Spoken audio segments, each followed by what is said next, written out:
Hello everyone, welcome back to Positron Plays Legend of the Mystical Ninja. Okay, so you're gonna look at this and go, well, that's not where you left off. I had to re-record this video, is the short version. Basically, I went through and did all the farming and everything and came back to the point at which we go to the end of the game and checked the recording and found out that it was full of staticky goodness. And by goodness, I mean frustration. So I'm actually going to show off this level. So we're in the jail. Last we left off, we got thrown in jail. Princess Yuki was captured again. And yeah, so now we got to break out of jail. So we can go through here, and there's actually just like a standard kind of like city level here to start with. You haven't done anything wrong. Except stand that way, I think. Let me out. I mean, I would if I could, lady. So there's a lot of people in here that are being held against their will to make counterfeit money. And that seems to be kind of like a theme. I don't know the history behind why that is. That always seems to be like an Asian gangster, kind of like cliche in movies and stuff. What's better than jail? Bail.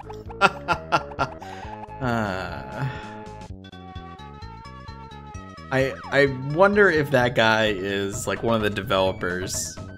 That character is like a self-insert from one of the developers.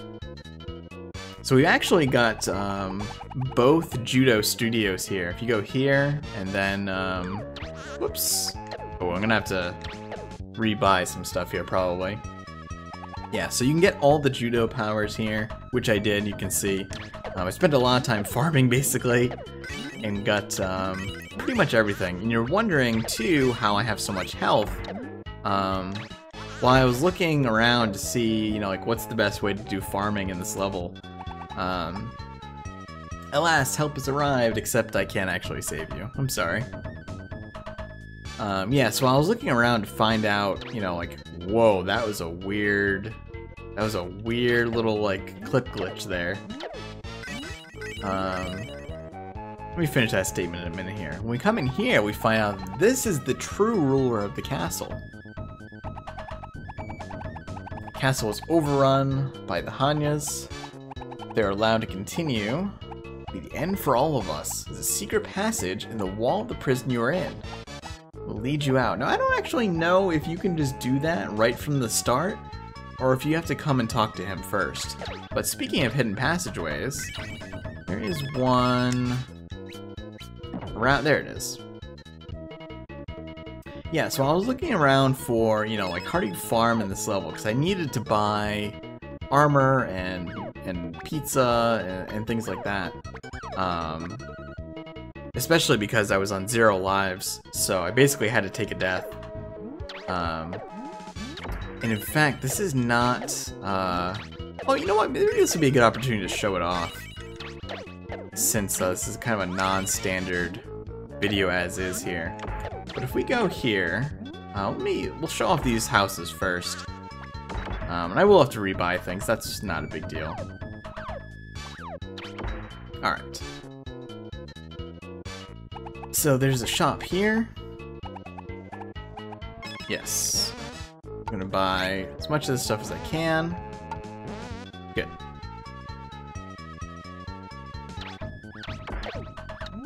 Yeah, I'm obviously using coins just because, I mean, these enemies are super, super annoying. But, on the end of this area, I'm trying to think of what this shop is. This is the regular shop with sandals and such, right? And time, too, if you need time. Though I did find out that when you reload the game, time, goes back to full, which is nice. Alright, so we should be full on that. But if we come over here, there's a... there's another hidden passage, but there's also a save place here. Right, so when you make a diary, it also gives you a save game in addition to a password. And I actually totally had forgotten about that. Yes, so keep a diary. So that's the password if you want to come back here. But it also makes a diary entry. So if we reset the game... And let's see... Yeah, okay, so we'll reset here. Back to title screen, yada yada, Konami. Alright, and we'll go and continue from our last logbook. Yes, we're continuing as is. We do not want to input a new logbook. So, that puts us back here with whatever status we had. However, one thing that changes is that all of the items that were in any of these rooms respawn. That includes the golden cats. So what that means is you can actually max out your health by saving and reloading on any of these areas, really. Now this one doesn't have the golden cat, but the other one does. Alright, go up here. Actually, I want to switch to coins. This guy catches me almost all the time. I'm actually up to 9 POW too, which is gonna be useful. Let's see. So we actually want to go this way.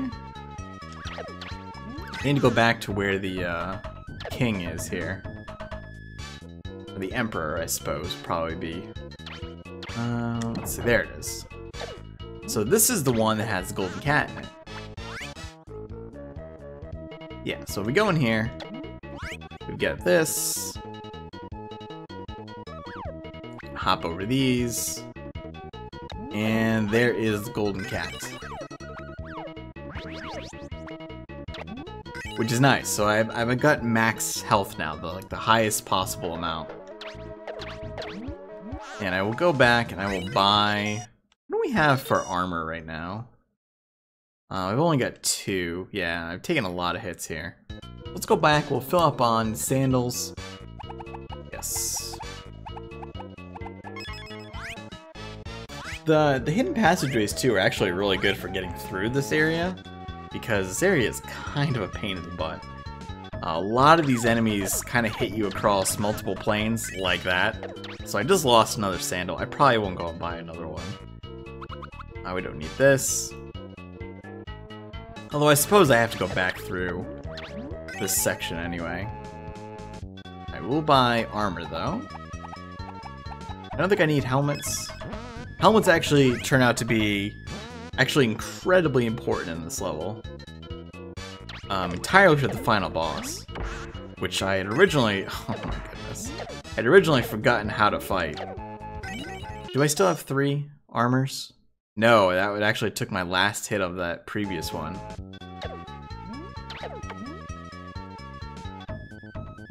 And of course, my least favorite enemies, and we're gonna see a lot more of them too. Yes. Alright. So that's full up. Should have full pizzas as well. This is also why you just see me flinging coins like crazy, because, I mean, this whole area is just absurd.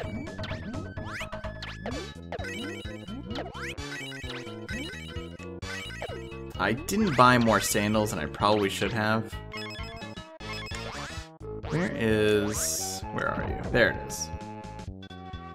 So I'm actually just going up here to take a shortcut back. So I don't have to go through that whole section again. So this will pop us back up by the cell where we came out of. So hopefully if you're playing this for yourself, that trick will kind of help you out. And this is the secret entrance to the secret exit. And this leads us to the final action stage of the game, or final side-scrolling stage of the game. And this one is a doozy. Alright, we'll have this equipped for now. So we got these weird blocks. These only show up in the very beginning of the level too. I'm not entirely sure why. I don't know what their purpose is. But we have this section that actually ends up feeling a lot more like Ninja Gaiden than one of the side-scrolling levels. There are just enemies everywhere.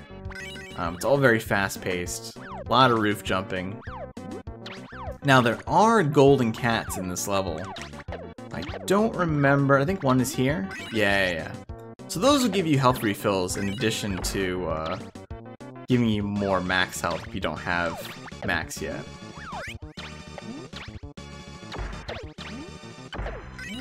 But of course, this is just full with all my least favorite enemies. And again, the coins are just super, super useful here. Alright, so here's Ye. Band of thieves using the counterfeit money to buy equipment to turn the castle into a flying castle. Oh no! Princess Yuki is on board. So pick up Mr. Elephant. And make our way over there.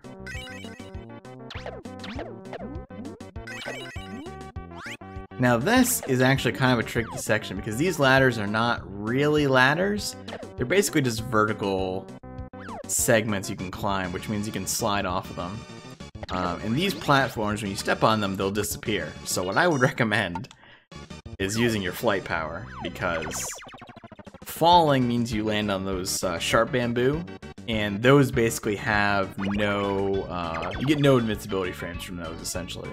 You will just continue to get hit and take a ton of damage. But you do have to kill these two guys to open the gate here. So that gets you in here, and we get to another side-scrolling section. And this one is kind of like a half boss rush. I originally thought it was a full boss rush, but it's not. So we have to fight Lantern Man again, which, whoops. If you have enough money, I would strongly recommend just doing this. Now you could also use the Kabuki power as well. And that would also, I might actually do that for one of these. Let's see if I can select it here. There we go. Yeah, so this actually makes really short work of these lanterns here. But once that's gone, you can kind of just sit here and spam away, and he's pretty easy to take care of.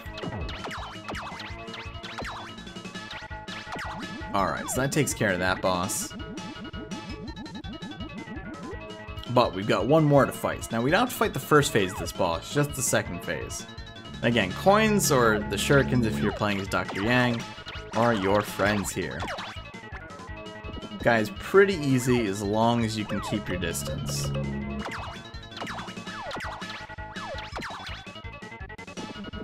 Alright, we've got third round here. This will be the kind of the strange bouncing one. Oops, got myself facing the wrong way there. Yeah, you get this weird thing if you don't hold the opposite direction long enough, you kind of just like backslide a step, you do a little moonwalk. Alright, now he's gonna go into his last phase here.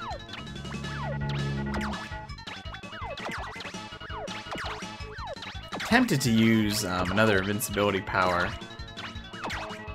but I don't think I'll need it. Alright, good.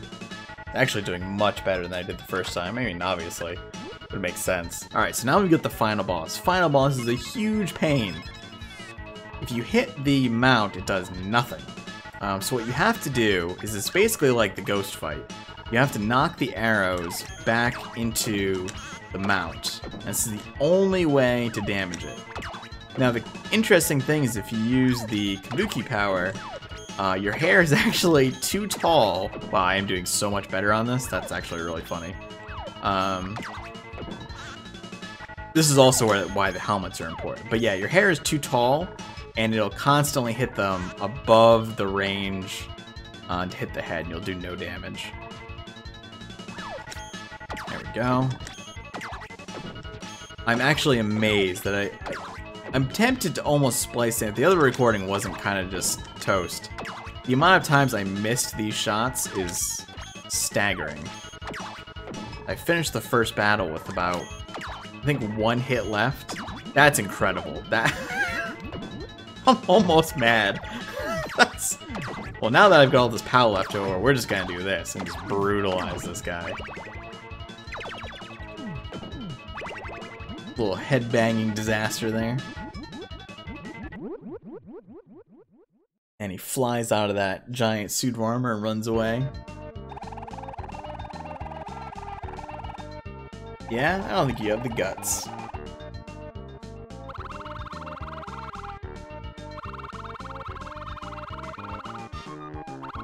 So the fox friend, yeah, just totally abandons him in this time of need here. Nothing but a helpless old man. You don't have the guts.